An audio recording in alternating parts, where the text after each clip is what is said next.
مولا علی شیر خدا نے اپنی زندگی ساری 9 سال کی عمر تھی جب کلمہ پڑھا تھا، 9 سال حضور نے سب گھر والوں کی دعوت پکائی، اور جب سب لوگ آ گئے سارے خاندان والے، تو فرمایا میں اللہ کا نبی ہوں، کون کون میری مدد کرے گا؟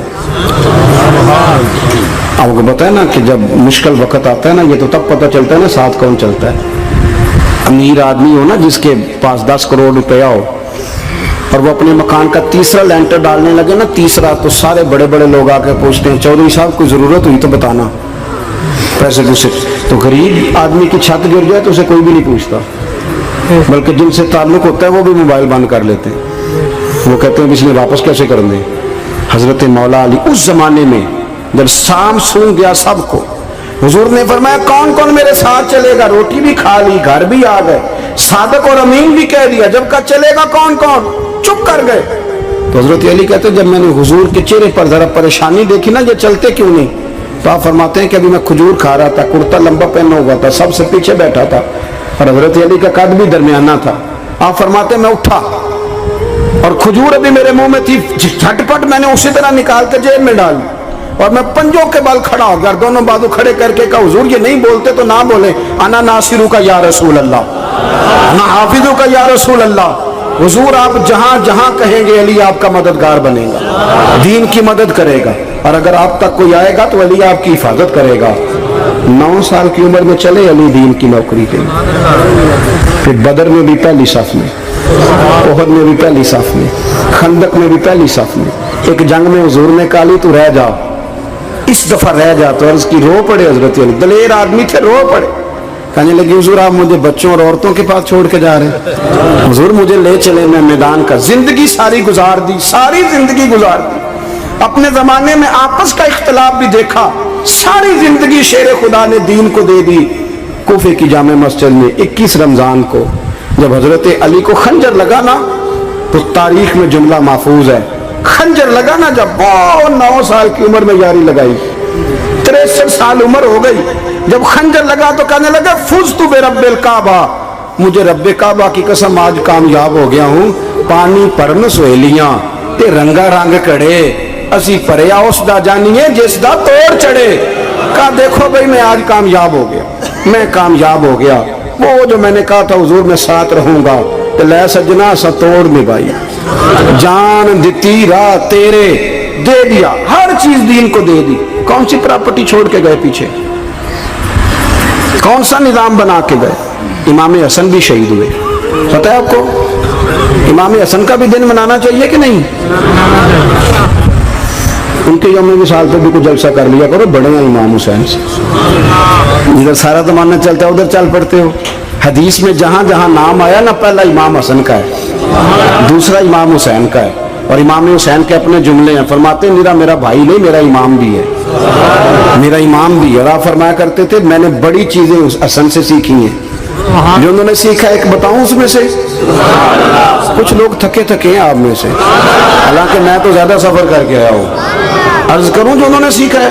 سنو، امام حسین خود بتاتے ہیں، فرماتے ہیں کہ اب میرے بھائی نا امام حسن اپنی ایک بیوی کو طلاق دینا چاہتے تھے، اختلاف شدید ہو گیا، بات طلاق تک آ گئی، مجھے پتہ چلا تو میں پہنچا، میں نے کہا بھائی جان کیا اختلاف ہے بھابھی سے؟ سنا طلاق دینے لگے ہیں، فرمایا ہاں طلاق دے دوں گا۔ چلی گئی ہم ایک کے، فرمایا بتائیں غلطی کیا، کیوں دے رہے ہیں؟ تو امام حسن فرمانے لگے حسین آپ نے قرآن نہیں پڑھا؟ میں نے کہا جی پڑھا ہے، بتائیں۔ کہنے لگے اللہ فرماتا ہے ہن لباس لکم وانتم لباس لہن، مرد عورتوں کا لباس ہے، عورتیں مردوں کا لباس ہیں۔ فرمایا میری بیوی میں کوئی کمزوری ہوگی تو میں پردہ ڈالوں گا کہ دنیا کو بتاؤں گا؟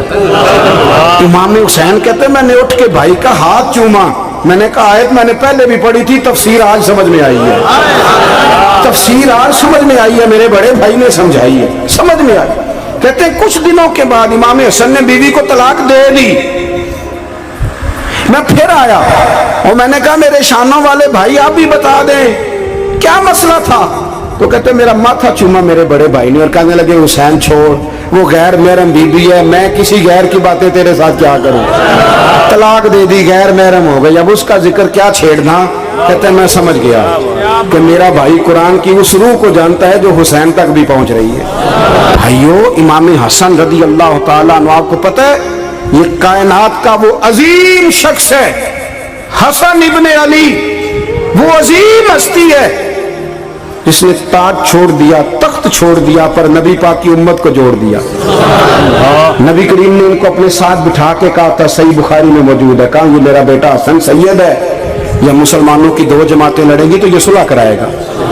حضرت امام حسن نے تخت چھوڑا، تاج چھوڑا، لیکن مسلمانوں کو آپس میں اتنی بڑی قربانی، اتنی بڑی قربانی۔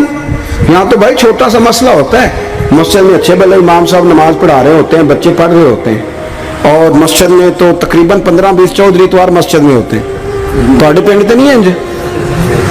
چلو اللہ کا شکر ہے جی، اتنے نہیں تھوڑے نے، چلو اللہ کرے وہ بھی نال ہی رل جائیں، درویش ہی چنگی چدرا دا کی کرنا ہے۔ تو ویسے میں نے دیکھا ہے تھوڑی سی جو کسی شہر کی بڑی مسجد ہوتی ہے اس میں 15-20 چودھری ہوتے ہیں، اور مولوی صاحب کی مجبوری ہے سب کی مان کے چلنا، دو کی نہ مانے قاری صاحب، دو کی۔ اب وہ یہ نہیں دیکھیں گے کہ دین کا نقصان ہو رہا ہے، مسجد کا مسئلہ ہے، بچوں کا مسئلہ ہے، ان کو تو ذات کا مسئلہ ہے، میری نہیں مانی لیا تھا چھٹی۔ تو خدا کے بندو، ہم 2 منٹ کے لیے چدراہٹ نہیں چھوڑتے، دین کا نقصان کر دیتے ہیں۔ امام حسن نے پوری حکومت چھوڑ دی، پوری حکومت۔ اتنا بڑا سخی کم آپ کو ملے گا جو سخاوت کرے اور نبی کی امت کو بچائے صلی اللہ ہو۔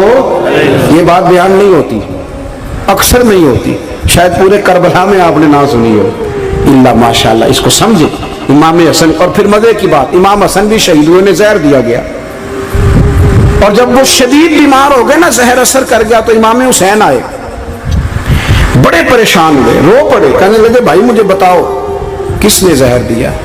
تو امام حسن کہنے لگے حسین مجھے شک ہے ایک شخص پر، لیکن شک ہے بھائی، اگر صرف شک ہے تو میں کسی بے گناہ کو بدنام کیسے کر دوں، تمہیں کیسے نام بتا دوں؟ یہ نامعلوم پرچے کراتے نہیں ہم روز ہی، روز نامعلوم پرچے، جس پہ دشمنی ہے اس کا نام لکھا دو، ختم ہو گئی بات۔ امام حسن کی تربیت دیکھو، فرمانے لگے جس پر مجھے شک ہے اس کا نام بتا دوں، تو اگر وہ